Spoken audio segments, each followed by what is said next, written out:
अस्सलाम वालेकुम पाकिस्तानियों, क्या हाल है तुम्हारे। आज थोड़ी सी बात करना चाहूँगा ये जो इस्लामाबाद के अंदर धरना चल रहा था इसके ऊपर।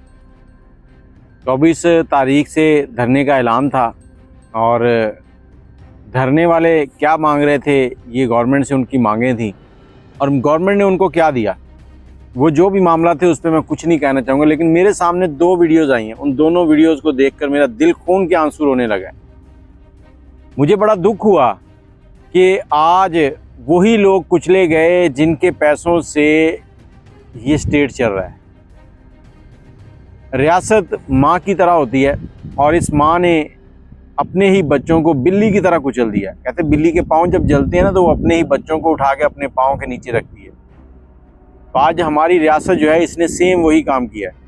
अब सबसे पहला मामला जो था वो तो मैंने जो देखा वो मैं हैरान रह गया हूँ। एक पुलिस वाला वैन के सामने आता है, टकरा जाता है, क्या मसला बनता मुझे नहीं समझ आई। उसके ऊपर से पहले एक पुलिस की वैन गुजरी, फिर दूसरी वैन गुजरी पुलिस की कैदियों वाली, फिर तीसरा रेंजर का डाला जो था वो गुजर गया। और वहाँ पर एक शख्स वीडियो बना रहा था, उसके कैमरे में ये सारे मनाजर रिकॉर्ड हो गए और ड्राइवरों ने एक बार भी रुक कर ये नहीं देखा कि पीछे कौन कुचला गया है। और उसके बाद एक और ऐसी ही वीडियो सामने आई जिसमें एक शख्स कंटेनर के ऊपर बैठ के नमाज़ पढ़ रहा है। अब नमाज़ पढ़ रहा है, पढ़ने दो, उसके बाद उसको नीचे उतार दो। कुछ हमारे भाई लोग जो हैं वो गए हैं और जाकर उसको धक्का दिया है, मतलब नमाज़ पढ़ रहा है, पढ़ते हुए धक्का दिया, उसने कंटेनर को पकड़ा है। अब वो रुका है, जान बचाने के लिए दोबारा ऊपर चढ़ने की कोशिश कर रहा है और वो तकरीबन 3 या 4 कंटेनर की ऊंचाई पर है। एक कंटेनर 12 फुट का होता है और 48-50 फुट ऊंचाई पर वो है। और जब वहाँ से उसे धक्का दिया गया, बार बार उसके हाथ को छुड़ाया गया तो वो नीचे गिरा है। अब नीचे गिरा है तो देखा तो नहीं है, लेकिन मैं जो सुन रहा हूँ लोगों से वो यही है कि वो नीचे गिरा, उसकी गर्दन टूटी है और वो मर गया मौके पे। उसके बाद एक और वीडियो मेरे सामने आई जिसमें एक सहाफ़ी या रिपोर्टर या यूट्यूबर कह ले मेरे जैसा ही, वो एक बाप से पूछ रहा है कि यहाँ क्या हुआ है। वो बता रहा है कि रात के टाइम एकदम लाइट बंद हुई है। जब लाइट बंद हुई है तो उसके बाद हमें समझ नहीं आई क्या हो रहा है और गोलियां चलना शुरू हो गई। अब ये जो इस्लामाबाद में लोग थे, या तो ये दहशतगर्द थे सारे कि हमारी अपनी ही रेंजर्स आर्मी ने इनके ऊपर गोलियां चलाई हैं। ऐसे तो जर्नैलों, मतलब ये कह लें कि आमरीत में नहीं ऐसा होता जैसा कि ये जमहूरियत के अंदर हो रहा है। परवेज़ मुशर्रफ का दौर गुजरा है, बड़े बड़े लोगों ने प्रोटेस्ट किए, एहतजाज किए, लेकिन उसने इस तरह की कोई काम नहीं किए। उसके बाद बाकी भी बहुत से दौर गुजरे हैं लेकिन इस तरह के मामलात नहीं हुए। आज मोहसिन नकवी साहब कहते हैं कि दौड़ गए इस्लामाबाद से। मैं इमरान खान को सपोर्ट नहीं करता और ना ही मैं नून लीग को सपोर्ट करता हूँ, लेकिन मैं इस रियासत के जो इस वक्त हमने नुमाइंदे बना के बिठा रखे हैं उनसे सवाल तो पूछ सकता हूँ ना कि यार इतना जुल्म क्यों कर रहे हो, गोलियाँ क्यों चला रहे हो। क्या इस टेक्नोलॉजी के दौर में कोई ऐसी चीज़ नहीं है जो इनको बेहोश कर सके। कोई ऐसा केमिकल छोड़ दो जो लोग बेहोश हो जाएं, उठा के बाहर निकाल दो। एक तरफ तुम लोग कह रहे हो कि 10-15 हज़ार लोग हैं और उन्होंने सबको पंगे में डाला हुआ है, दूसरी तरफ इतनी गोलीबारी।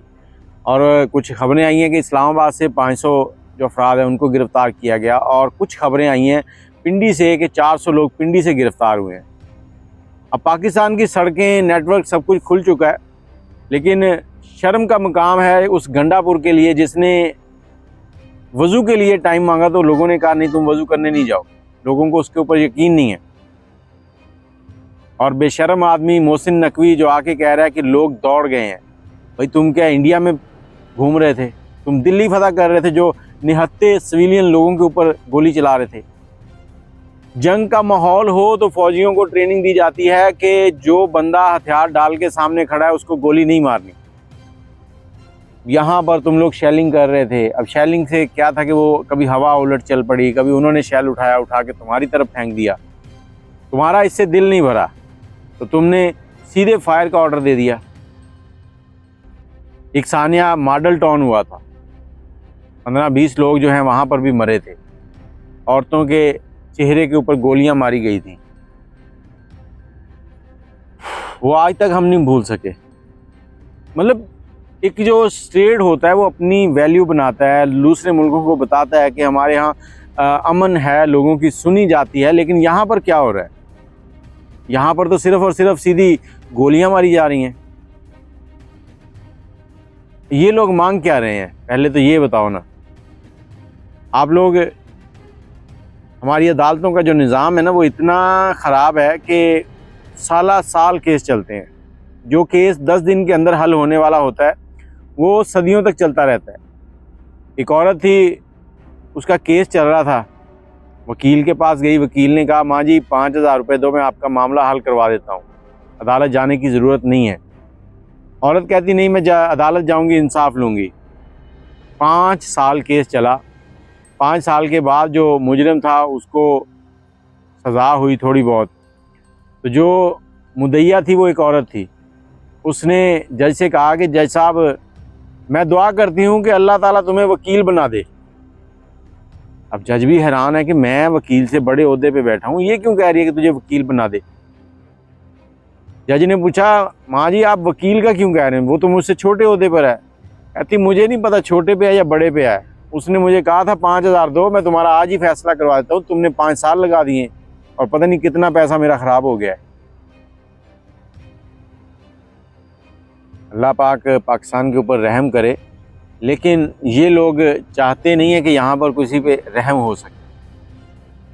मेरा हरगिज़ ये मकसद नहीं है कि मैं लोगों को मुंतशिर करूं और उनसे कहूं कि आप निकल आओ। लेकिन पीटीआई की जो क़यादत है उनसे भी सवाल है कि आप लोगों के पास कोई प्लान नहीं होता। आप लोगों ने धरना देना है, हर शहर में धरने दो, पूरे पाकिस्तान में धरने दे सकते हो, लेकिन इस्लामाबाद जाके आपने क्या करना होता है। सुनने में आ रहा है, जो सोशल मीडिया पे खबरें आ रही हैं कि तकरीबन 250-300 बंदा जो है ना वो मर गया। अब ये कितनी हकीकत है मुझे नहीं मालूम, लेकिन अगर 250-300 बंदा मर गया है तो उनके वालिदैन के ऊपर क्या बीत रही होगी। क्या पीटीआई की क़यादत उनके घरों में उनकी कफालत की जिम्मेदारी लेगी? जब तक लीडर खड़ा ना होना तो अवाम जो है ना वो नहीं खड़ी हो सकती। और यहाँ पर एक गोली चली है और जो क़यादत है, जो लीडरशिप है, वो बुशरा बीबी और गंडा सिंह ये सब भागे। कहाँ गया वो शेर अफजल मुरव्वत?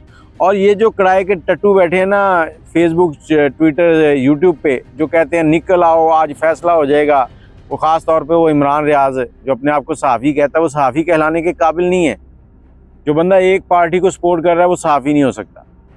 फिर 3-4 लोग ऐसे ही और हैं जो कि सोशल मीडिया पर बैठे हैं, दूसरे मुल्कों में बैठे हैं, अपने अकाउंट उन्होंने मोनेटाइज किए हुए हैं, सिर्फ़ और सिर्फ व्यूज़ के चक्कर में, पैसे कमाने के चक्कर में लोगों को गुमराह कर रहे हैं। अगर तुम लोगों में इतनी गैरत है तो बेशर्मो आओ, यहाँ आके सामने बैठ के लड़ो ना, सामने बैठ के वीडियो बनाओ, उधर हम भी तुम्हारे साथ आएंगे। और तुम बेशर्म लोग इतने बेगैरत हो कि यहाँ ट्विटर, यूट्यूब पे बैठ के लोगों को उकसा रहे हो कि निकल आओ निकल आओ, तुम्हारी नस्लें संवर जाएंगी।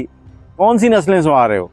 250 लोगों के बच्चे फौत हो गए या बुजुर्ग फौत हो गए, उनके घरों में सफ़े मातम बिछा हुआ है। तुम्हारी क़यादत में से कोई बंदा वहाँ जाकर ये नहीं कहेगा कि ये लें आपका 2 साल का खाने पीने का खर्चा है। और तुम लोग कहते हो कि हम मुल्क संवारेंगे। इमरान खान ने 3 साल के अंदर क्या किया था? 3 साल हुकूमत में रहा और 3 साल उसने किसी आम आदमी की तरफ नज़र नहीं डाली। और ये जो इस वक्त सज़ा भुगत रहा है, अल्लाह माफ़ करे, कहते हैं कि इंसान अपने कर्मों को ही पाता है। आज एक दोस्त एक कहानी सुना रहा था, वो कहता कि एक हिंदुस्तान से फैमिली आई थी और उस फैमिली ने क्या किया, उस बुज़ुर्ग ने एक बिल्ली पकड़ ली, बिल्ली ने कोई नुकसान कर दिया था, उसकी दुम के ऊपर रस्सी बांधी, रस्सी बांध के और उस दुम को आग लगा दी। अब वो बिल्ली जिधर जा रही है आग लगती जा रही है, क्योंकि जानवर है, उसके पीछे आग जल रही है, वो भाग रहा है, डर रहा है। अब वो पूरे इलाके में आग लग गई। और कल या परसों का वाक़या है कि उसके बेटे ने, जवान बेटे ने, कमरे में जाकर खुद को फांसी लगाकर मौत ले ली। जब आप किसी के साथ जुल्म करेंगे तो कहीं ना कहीं जुल्म आपकी तरफ लौट के आएगा। ये लोग दूसरे मुल्कों में जाके सिर्फ चोर चोर के नारे लगाते हैं और नारे लगाकर खुश हो जाते हैं कि हमने नवाज शरीफ को चोर कह लिया, हमने शहबाज शरीफ को चोर कह लिया। भाई तुम लोग यहाँ जब गवर्नमेंट में थे तो यहाँ कानून साजी क्यों नहीं की? 3 साल इमरान खान ने हुकूमत की और किसी एक को सज़ा नहीं मिली, सिर्फ किरदार कशी की गई। मैं मानता हूँ ये लोग चोर हैं, सब मानते हैं, लेकिन सज़ा क्यों नहीं दी गई? सज़ा देने के टाइम पे वो जी अदालतों ने देनी है। बाकी रियासत ने जो पिछली रात है वो जुल्म किया है, रियासत को चाहिए कि आके माफ़ी मांगे। मोहसिन नकवी साहब को अपना ओहदा छोड़ना चाहिए और लोगों से माफ़ी मांगे जिनके बच्चों को इन्होंने मारा है, जो भी किया है। अब जो लोग गिरफ़्तार हो रहे हैं उनकी पता ही नहीं चलेगा किधर गए। वो जूते खाक हो के जब तक वापस आएंगे वो कामकाज करने के काबिल नहीं रहेंगे। और यहाँ लोग कहते हैं कि हम निकलेंगे तो इंकलाब आएगा। अभी एक डंडा देख के तो तुम लोग भाग गए हो। बाकी आप लोग अपनी राय ज़रूर दीजिएगा। मुझे इजाज़त दें। अल्लाह हाफ़िज़।